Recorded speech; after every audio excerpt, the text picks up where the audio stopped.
जय हिंद दोस्तों, welcome back to our YouTube channel pace exam. देखिए हम लोग जो है पिछला वीडियो में नया चैप्टर शुरू किए थे यानी कि कंपाउंड इंटरेस्ट, और उसी में हम लोग आज आगे बढ़ेंगे। यानी कि पिछला जो आपका क्लास था उसमें हम लोग टोटल 5 क्वेश्चन किए थे, जो कि देखिए CGL मेंस 2020 का पूछा हुआ 5 क्वेश्चन था। तो हम लोग जो नया चैप्टर शुरू किए कंपाउंड इंटरेस्ट, और उसी में हम लोग आगे बढ़ रहे हैं। देखिए आज हम लोग क्वेश्चन नंबर 6 से शुरुआत करें, 5 क्वेश्चन हम लोग पीछे कर लिए थे। तो देखिए आपका अगला क्वेश्चन आपके स्क्रीन पे शो हो रहा।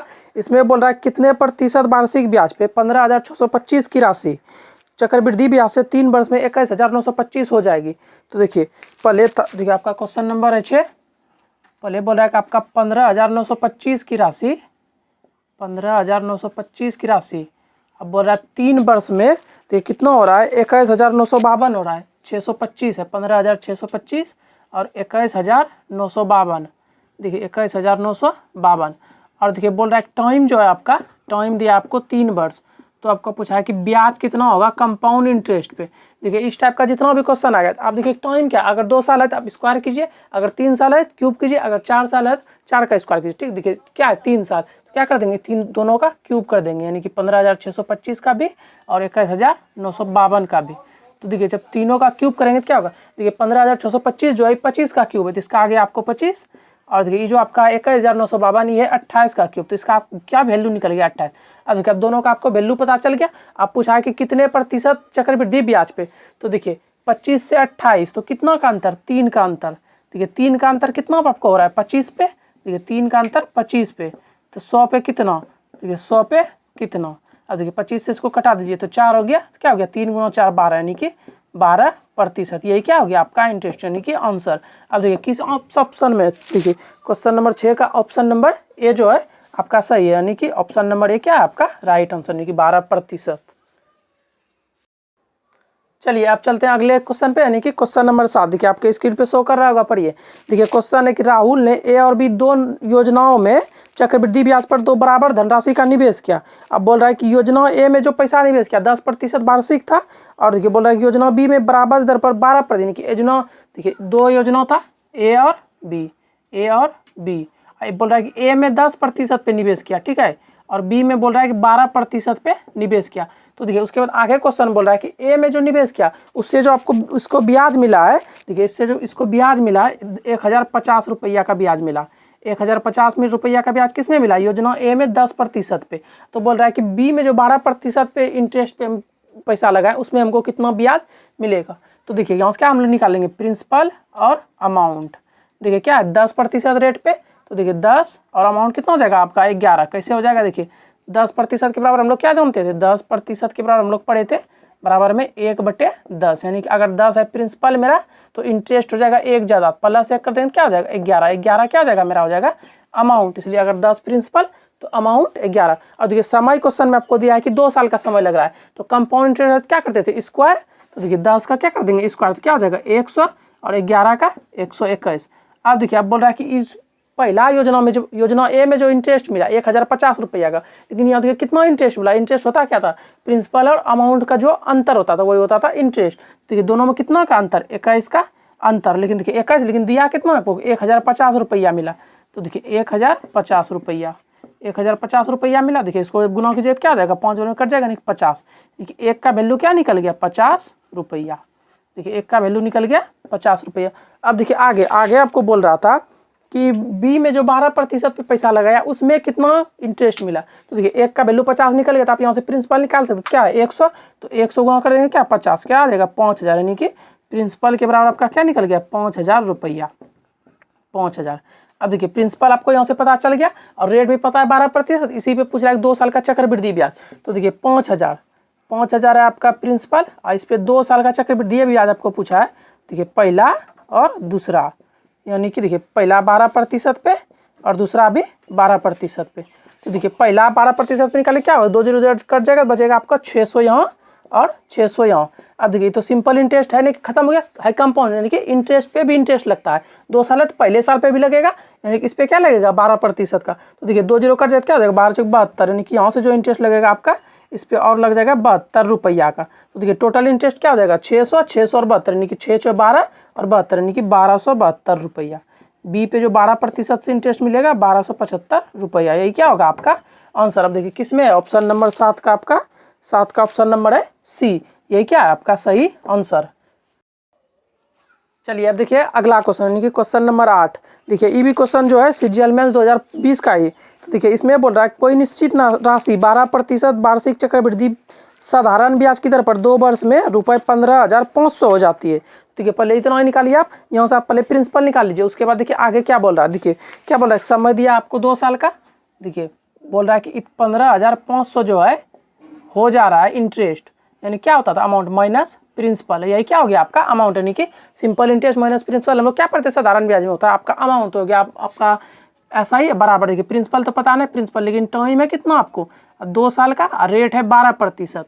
तो यहाँ से हम क्या निकाल लेंगे प्रिंसिपल, देखिए बटे में फार्मूला का 100, यहाँ से हमको क्या पता चल जाएगा प्रिंसिपल हमारा कितना है। देखिए ये था 15,500 और उसके बाद था आपका 12% 2 वर्ष। तो देखिए यहाँ से क्या निकाल लेंगे हम लोग प्रिंसिपल। देखिए 100 इधर आएगा क्या हो जाएगा गुना में, तो 100 इंटू आपका क्या हो जाएगा जो है 15,500 माइनस में अब पी बराबर में क्या हो जाएगा 12 गुना 2 24 और आपका है पी 12 24 पी। अब देखिए 2 जीरो इस पर और आ जाएगा तो क्या हो जाएगा 15 फिर 500 और इस पर 2 जीरो और आ गया, अब माइनस 100 पी हो जाएगा। तो देखिए इसको जब हम इधर लाएंगे माइनस इधर क्या हो जाएगा प्लस, तो 24 पी प्लस इधर है और उसके बाद प्लस में हो गया आपका 100 पी। तो दोनों को जोड़ देंगे तो क्या हो जाएगा यहाँ से आपका 124 पी। अब देखिए इतना के बराबर हो गया 124 पी, तो पी के बराबर आप निकाल लीजिएगा, प्रिंसिपल के बराबर क्या निकल जाएगा 1 5 5 और 4 जीरो बटे में 124। बस क्या करना इसी को कटाना। देखिए जब इसको कटाएंगे हम तो कटाने के बाद आपका आ जाएगा 12,500, पूरे को जब देखिए 124 से जब इसको भाग आ जाएगा 12,500। देखिए यहाँ से आपको पता क्या चला प्रिंसिपल मेरा निकला 12,500। देखिए यहाँ तक हम लोग सिंपल इंटरेस्ट के कॉन्सेप्ट से किए। अब जो आगे प्रश्न पूछा है उसमें कंपाउंड इंटरेस्ट, देखिए आगे बोल रहा है कि यदि ब्याज की गणना अर्धवार्षिक चक्रवृद्धि आधार पर की जाती है तो समान राशि 10% वार्षिक पर 1/2। देखिए बोल रहा है अगर आप हाफ ईयरली करें, ईयरली न बल्कि हाफ ईयरली करें। देखिए हाफ ईयरली बोल रहा है आपको रेट कलेक्ट करने। अब देखिए ईयरली तो आपको पता है, ईयरली पता है कि 10% है, ईयरली हमको दिया है 10%। और देखिए इस पे जो बोल रहा है हाफ ईयरली, इस पे आपको टाइम दिया है 1/2 ईयर्स का 2 वर्ष का, यानी कि देखिए हाफ ईयरली मतलब हर 6 महीना में आपको बोल रहा है ब्याज निकाल ले।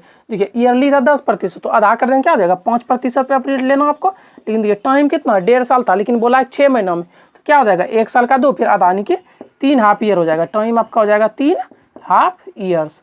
अब देखिए आपको बस इसी पे पूछा है कि आपका यहाँ से कितना आ जाएगा। देखिए क्या पूछा था कि यहाँ से कितना आ जाएगा हम पूरा मेरा ब्याज अमाउंट निकालना आपको। देखिए अमाउंट के बराबर हम लोग पढ़े थे, अमाउंट बराबर 1 प्लस रेट बटे में 100 अब पावर में जितना टाइम होता था टाइम। तो देखिए 1 देखिए प्रिंसिपल होता था इंटू आपका प्रिंसिपल। देखिए प्रिंसिपल आपका कितना दिया था यहाँ से आप निकाले थे 12,500, तो प्रिंसिपल आपका 12,500 इंटू में उसके देखिए 1 और फिर देखिए रेट आपका कितना निकला हाफ ईयरली 5%, तो 5 अब बटे में 100 और उसके बाद पावर क्या टाइम, तो कितना देखिए 1.5 साल था तो 3 हाफ ईयर, तो पावर में 3। अब देखिए क्या करना इसी को सॉल्व कर देना है। तो देखिए क्या हो जाएगा आपका 12,500 का आप लिख दीजिए 12,500 गुना में क्या हो जाएगा 100 और 5 यानी कि 105, यानी कि 105 बटे में 100, इस पे पावर कितना हो जाएगा 3। अब देखिए क्या करना, अब सिर्फ इसको सॉल्व करना है। देखिए पावर 3 है मतलब कि 105 बटे 100 को 3 बार गुना करना। जब इसको सॉल्व कीजिएगा आप तो आपका आ जाएगा सॉल्व करने के बाद पूरे का 14,470। तो वही क्या होगा आपका आंसर होगा, नहीं कि सिर्फ इसको कटाना है आपको, तो 14,470 रुपया हो जाएगा और वही होगा आपका अमाउंट। तो देखिए किस में है, देखिए 8 का ऑप्शन नंबर आपका जो है ए है, तो ये क्या हो गया आपका सही आंसर, यानी कि ऑप्शन नंबर ए। चलिए अब अगले क्वेश्चन पे चलते हैं। देखिए क्वेश्चन नंबर 9 जो है इस सीपीओ 2020 का क्वेश्चन है। देखिए इससे पहले हम लोग अभी तक जितना क्वेश्चन के इस चैप्टर में सब क्वेश्चन सीजीएल मेंस 2020 का था, लेकिन अब जो क्वेश्चन है सीपीओ 2020 में पूछा हुआ है। तो चलिए इसको सॉल्व कर। देखिए क्वेश्चन अब बोल रहा है जब ब्याज की गणना वार्षिक चक्रवृद्धि आधार पर की जाती है तो कोई राशि किसी निश्चित वार्षिक दर पर 4 वर्ष में 7,562। देखिए 4 वर्ष में 7,562। उसके बाद बोल रहा है आगे कि और 5 वर्ष में 8,469 8,469.44 रुपये हो जाती है, 4 रुपये हो जाते हैं। तो ब्याज की दर आपको बताना है। देखिए इतना है 4 साल में, इतना है 5 साल में, दोनों में कितना का अंतर। देखिए ये 4 साल ये 5 साल, तो अंतर 1 वर्ष का, 1 वर्ष का अंतर टाइम में और पैसा में कितना का अंतर। देखिए इसको क्या करना, आपको घटाना। देखिए इसको घटा देंगे तो क्या जाएगा, इसको देखिए 75 इतना को जब घटाएंगे पूरा आ जाएगा 907, यानी कि 907 दशमलव में जो है दशमलव में 4 इतना रुपया। अब देखिए ये हो गया आपका। अब आपको देखिए पूछा था कि आपको बताना कि ब्याज की दर क्या आपको, तो देखिए रेट के बराबर कंपाउंड इंटरेस्ट में फार्मूला क्या होता था आपका, रेट के बराबर जितना आपका निकला अंतर, यानी कि 907.44 बटे में प्रिंसिपल क्या आपका यहाँ 7542 7562 गुना में 100। ठीक है, अब देखिए दशमलव उड़ा देंगे, इसको दशमलव उड़ाएंगे तो नीचे भी क्या आ जाएगा 100 आगे। देखिए 100 पूरा कट जाएगा आपका। लेकिन अब 7562 से 90744 में क्या देना आपको भाग, तो जब इसको कटाएंगे तो क्या जाएगा 12%, यानी कि रेट के बराबर क्या निकल जाएगा मेरा यहाँ से 12%। ये होगा आपका आंसर। ब्याज की दर पूछा, देखिए किसमें है, यानी कि 9 का ऑप्शन नंबर आपका बी। देखिए ऑप्शन नंबर बी जो है आपका 9 का क्या है, बिल्कुल सही आंसर है। यही हो गया आपका रेट के बराबर 12%। अब चलिए चलते हैं अगले क्वेश्चन पे। चलिए अब देखिए क्वेश्चन नंबर 10 जो है ये भी आपका पूछा है सीपीओ 2020 में। देखिए आज के क्लास का लास्ट क्वेश्चन है। अगर आप लोग को समझ आ रहा है तो वीडियो को लाइक और चैनल को सब्सक्राइब करते चलिएगा। देखिए अब चलते हैं आगे। देखिए क्वेश्चन नंबर 10 आपके स्क्रीन पे शो कर रहा होगा। अब देखिए क्वेश्चन बोल रहा है, यदि किसी धनराशि का 17% वार्षिक दर से वार्षिक चक्रवृद्धि के आधार पर 2 वर्ष के लिए चक्रवृद्धि ब्याज और साधारण ब्याज का अंतर 433 रुपया 50 पैसा है, तो चक्रवृद्धि ब्याज बताना है। तो देखिए आपको बोल रहा है पहले 2 साल का CI और SI का अंतर है आपका 433 रुपया 50 पैसा, 433 रुपया 50 पैसा। ये है अंतर कितना का, 2 साल के CI और SI पर। तो देखिए अब रेट आपका था 17%, इसमें दिया आपका रेट आपका दिया है 17%। तो देखिए पहले 2 साल के CI और SI का अंतर निकाल लेंगे, CI और SI का अंतर तो क्या हो जाएगा XY बटे में 100। देखिए XY इसलिए होता है अगर दिया होगा पहले साल का लिए रेट इतना और दूसरे साल के लिए रेट इतना तो अलग अलग रेट लेंगे। अगर सेम ही दिया हो दोनों साल के लिए तो X और Y का वैल्यू क्या रखेंगे सेम। तो देखिए क्या हो जाएगा 17 × 17 यानी 17 का स्क्वायर क्या होता है 289। अब बटे में 100 क्या आ जाएगा, यहाँ से जब भाग दीजिएगा तो आ जाएगा 2.89%। देखिए इतना आ गया वैल्यू, यानी कि CI माइनस SI का अंतर आ गया 2.89%। लेकिन रुपये में कितना दिया इतना, तब निकाल लीजिए इसको यहाँ से। देखिए 2.89% और रुपए में कितना दिया इसका वैल्यू 433 रुपया 50 पैसा, 433 रुपया 50 पैसा। अब देखिए इसको क्या कर देंगे सॉल्व, इतना है तो 1% के बराबर हमको निकालना है। तो देखिए दशमलव से दशमलव कट जाएगा, क्या 2 जीरो इधर, 2 अंक इधर भी है, 2 अंक इधर भी, यानी कि 433 50 में 289 क्या करना आपको भाग देना। जब देखिए इसको भाग दिए आ जाएगा 150, यानी कि 1 का वैल्यू कितना आ गया 150। अब आपको पूछा था कि सदा चक्रवृद्धि ब्याज ही बताना है। तो देखिए 2 साल के अंतर का हम लोग निकाल लिए, 1 का अंतर 150। तो अब बोल रहा है कि आपको 2 साल का CI बताना। देखिए 2 साल का CI रेट क्या आपका 17%। देखिए पहले साल के लिए 17%, तो 17 प्लस दूसरे साल के लिए भी 17%। अब प्लस देखिए कंपाउंड इंटरेस्ट है तो पहले साल के लिए इंटरेस्ट पे भी इंटरेस्ट लगेगा। दोनों का अंतर हम कितना निकाले थे यहाँ 2.89, तो इसमें क्या ऐड कर देंगे 2.89, तो क्या हो जाएगा आपका 34 2 36, यानी कि 36.89। अब देखिए 1 का वैल्यू है 150, आपको निकालना कितना, इतना का वैल्यू क्या कर देंगे गुना, यानी कि 36.89 गुना में 150। अब देखिए दशमलव उड़ाइए नीचे क्या आ जाएगा 100। देखिए 50 से 2 और 3, तब देखिए यहाँ से आपका क्या निकल जाएगा 36,689 गुना। देखिए 2 से इसको भाग दीजिए क्या आ जाएगा 1.5। अब इसको क्या करना है सिर्फ गुना कर देना। देखिए गुना करने के बाद आपका आ जाएगा 5,533 दशमलव में आ जाएगा 50 रुपया। देखिए किस ऑप्शन में है, ऑप्शन देख लेना। देखिए 10 का ऑप्शन नंबर C, यानी कि 10 का ऑप्शन नंबर C जो ये क्या आपका सही आंसर, ये हो जाएगा आपका आंसर, यानी कि 10। देखिए CPO 2020 का था। आई होप कि आपको समझ आ रहा होगा। तो अब देखिए अब आज यहीं तक रखते हैं, फिर मिलेंगे अगले क्लास में, तब तक के लिए जय हिंद।